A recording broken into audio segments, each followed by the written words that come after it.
a version so cold, so calculated, and so relentlessly consistent that if you met him today, you wouldn't recognize him. You would fear him. But here's the question: why haven't you met that version yet? Is it because you're not ready? Or because you're too attached to the weaker one? The one who hits snooze, who needs a crowd to stay committed, who folds the moment life gets inconvenient. You say you want change, but your actions worship comfort. You talk about purpose, but chase distractions like they'll save you. That version of you fear.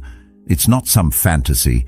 It's what's left after you kill your excuses, after you bury the emotional chaos and tear away the lies you've told yourself about timing and motivation. Stoicism doesn't hand you comfort.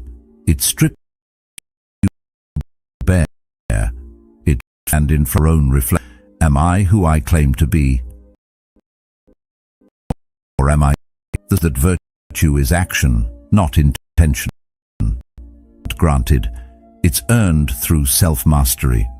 If you're still watching this, it means some part of you is ready to burn through the illusions, not for approval, not for recognition, but because you are finally done living beneath your potential. If that resonates, consider subscribing, because it marks a choice, a quiet, personal declaration: I will not live asleep anymore. It always starts quietly.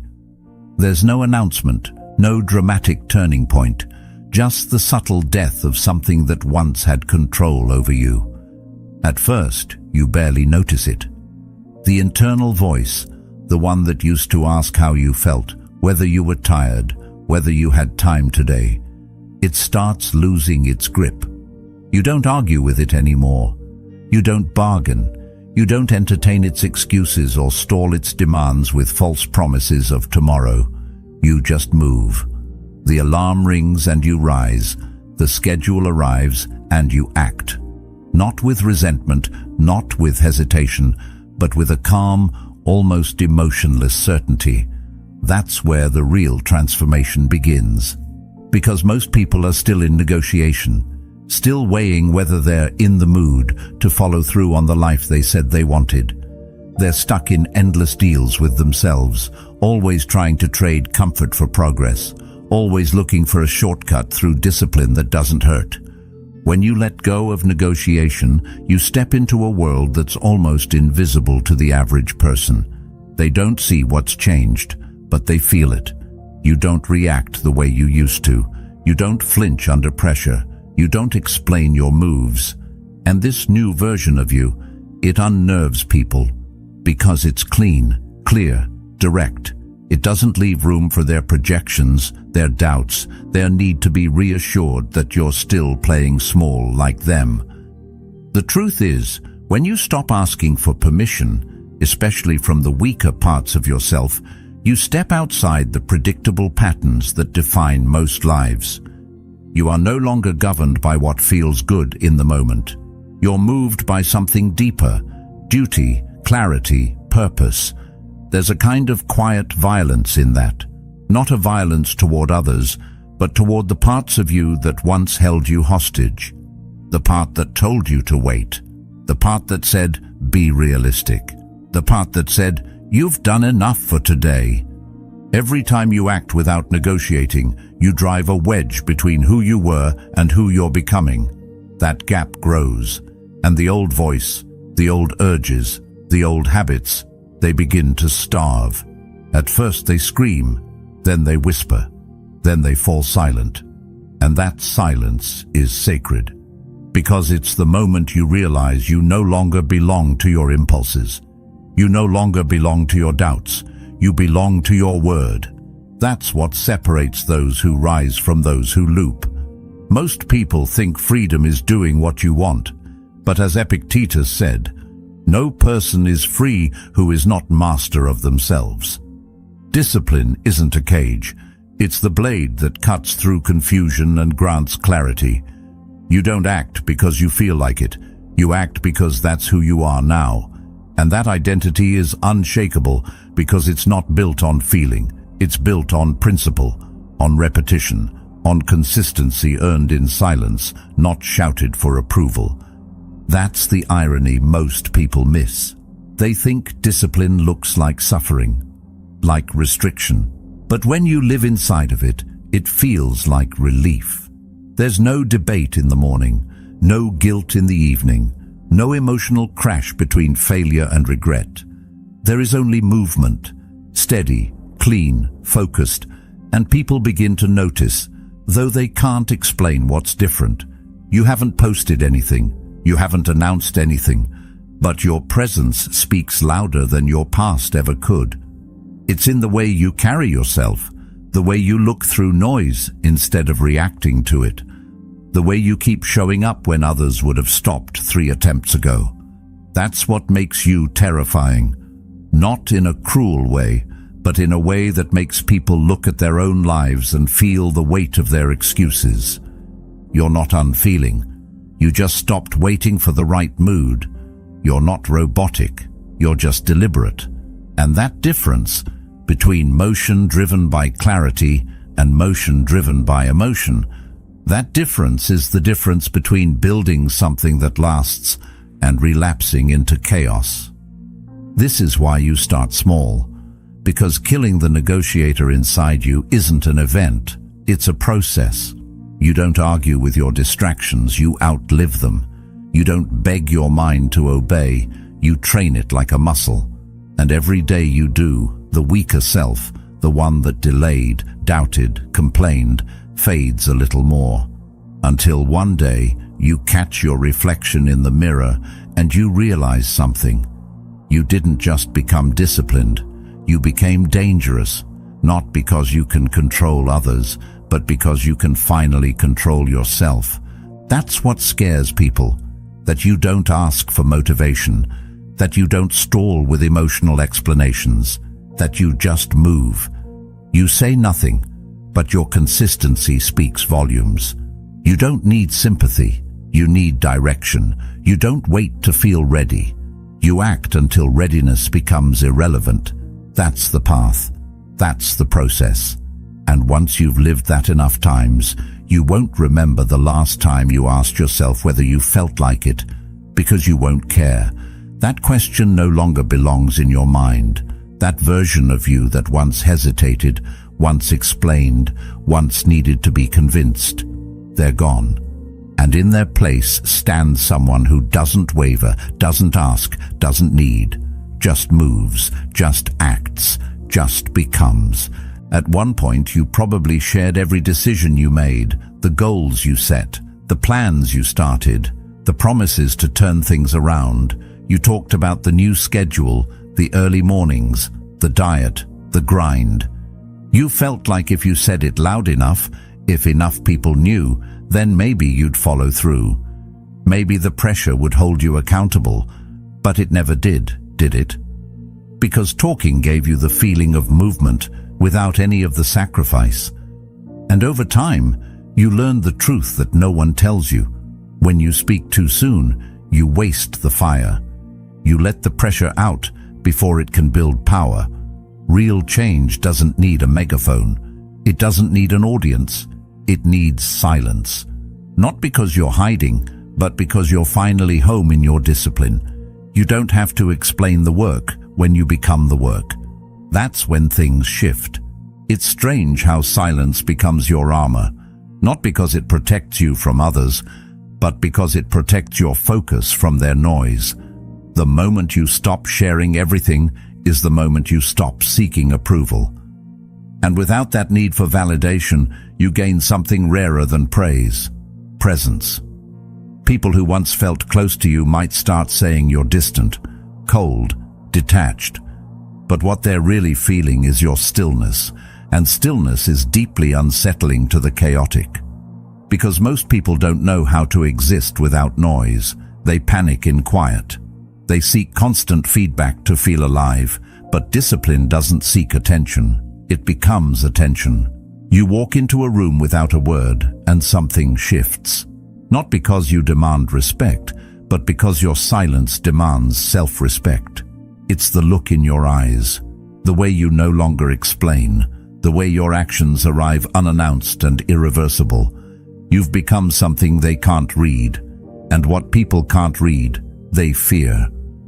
At first, that silence feels strange, like you're holding something back, but eventually it becomes peace.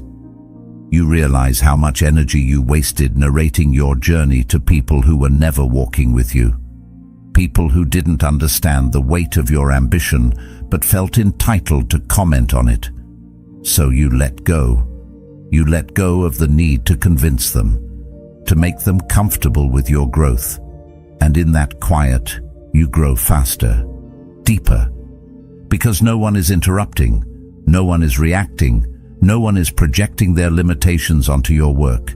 It's just you, the path, and the sound of your own breath. You finally hear yourself think, and more importantly, you hear yourself believe. That's the voice that used to be drowned out by applause, by commentary, by shallow encouragement. Now it's clear. Now it leads. The Stoics understood the value of this stillness.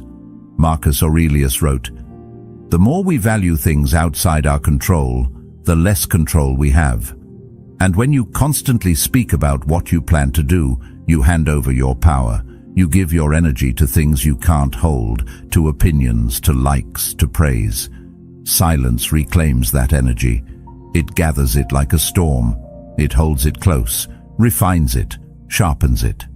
So when you do act, when you execute, it's not tentative. It's not diluted by needing to be understood. It's direct, clean, heavy. And that weight can only come from the depth of work done alone, in private, in quiet. You don't need an audience to become excellent. You just need to decide that attention is not the goal. Mastery is. That's the paradox. The less you speak, the more people want to know what you're doing. The less you share, the more they speculate. Silence creates mystery, and mystery holds power. But you're not silent to manipulate.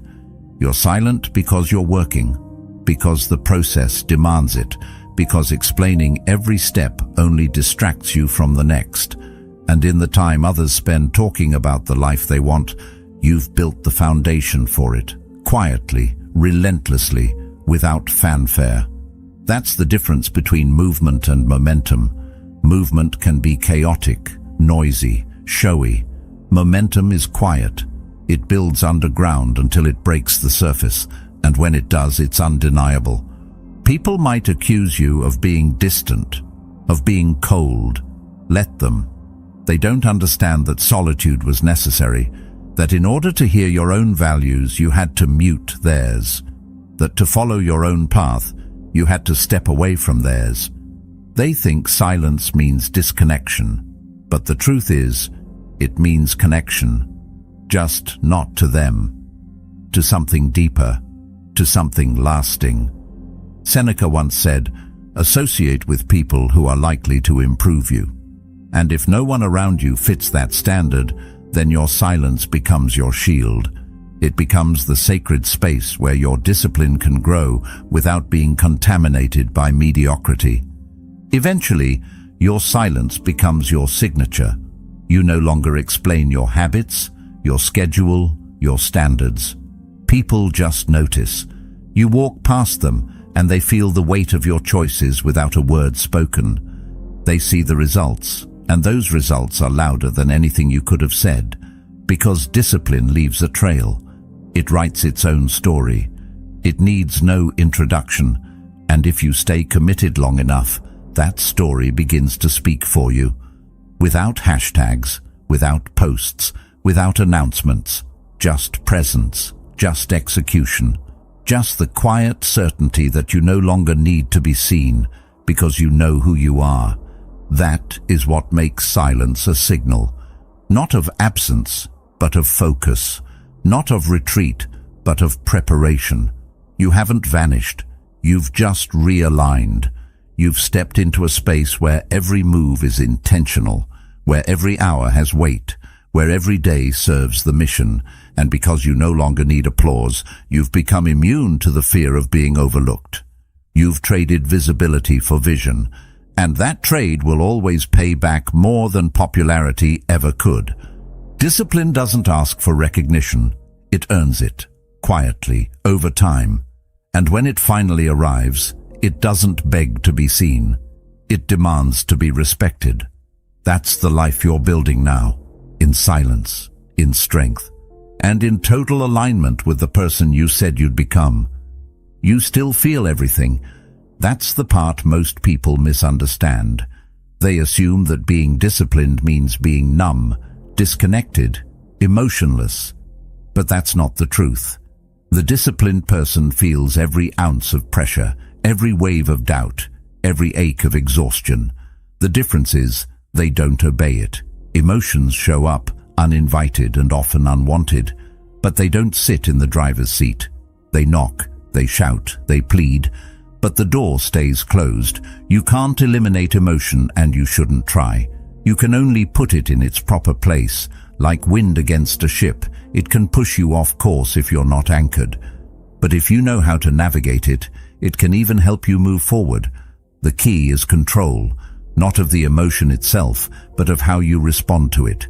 Think about how many decisions you've made just to feel something different. How many times you skipped the workout, not because it made sense, but because comfort felt better. How many tasks you delayed because boredom whispered, later.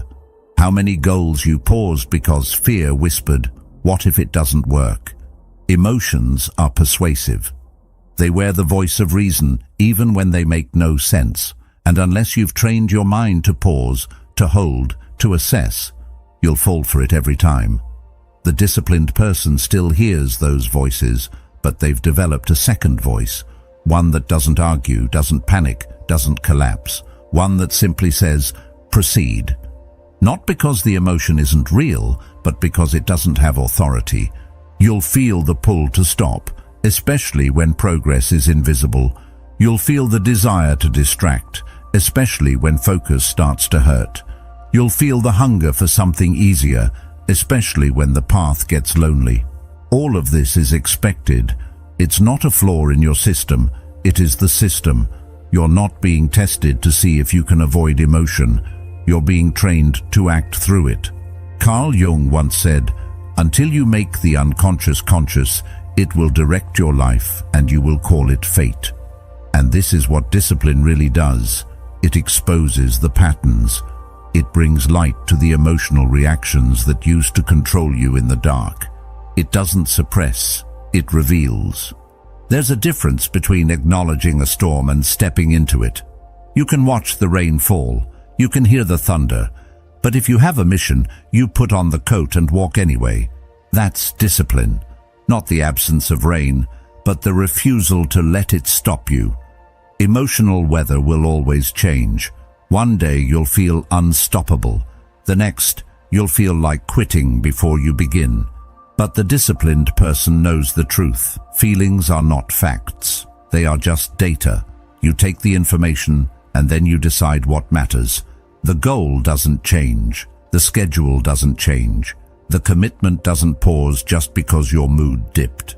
This isn't about being harsh with yourself. It's about being honest. Too many people confuse kindness with indulgence. They think listening to every emotion is self-care. But sometimes, self-care is discipline. Sometimes, love for yourself is saying, no, we keep going. Because you know what's on the other side of consistency. You felt the pride of following through when everything inside wanted to fold, and you felt the regret of quitting for comfort. That contrast teaches you more than any book ever could. It teaches you that emotional authority doesn't come from silence. It comes from structure, from showing up anyway, from doing what must be done, especially when it feels like the last thing you want to do. The more you train this way, the quieter the chaos becomes. Not because it disappears, but because you've changed your relationship to it. You no longer panic when doubt arises. You just breathe. You no longer crumble under frustration. You just adjust. You've built a mind that knows how to hold the line. And that kind of mind, steady, unbending, alert, is rare. Most people fold at the first feeling of discomfort. They label it a sign. They call it intuition. But the disciplined know better. They know that intuition must be sharpened through action, not just emotion. That not every discomfort is a warning. Sometimes it's just resistance before growth.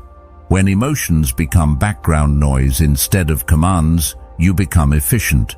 You become focused. You become incredibly difficult to knock off course.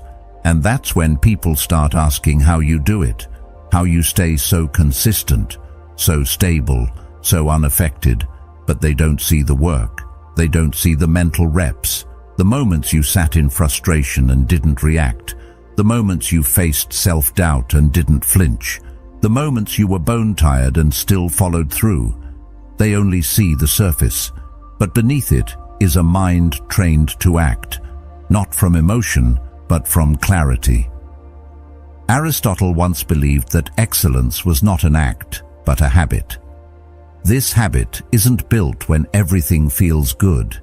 It's built when everything screams to stop, and you don't. When you train that way long enough, you don't just develop discipline, you develop peace. Because nothing inside you is fighting anymore. The emotions are there, yes, but they're no longer loud. They're no longer pulling you in 10 directions. They've been heard, but they've also been overruled. Calmly, consistently, and that calm is what makes the disciplined so unnerving to others. Because when you can't be easily swayed, you become rare, and when you become rare, you become powerful. Not because you dominate the world, but because you've finally learned how to lead yourself. You don't need to shock the world to be powerful. You don't need to throw surprises or reinvent yourself every month just to stay relevant.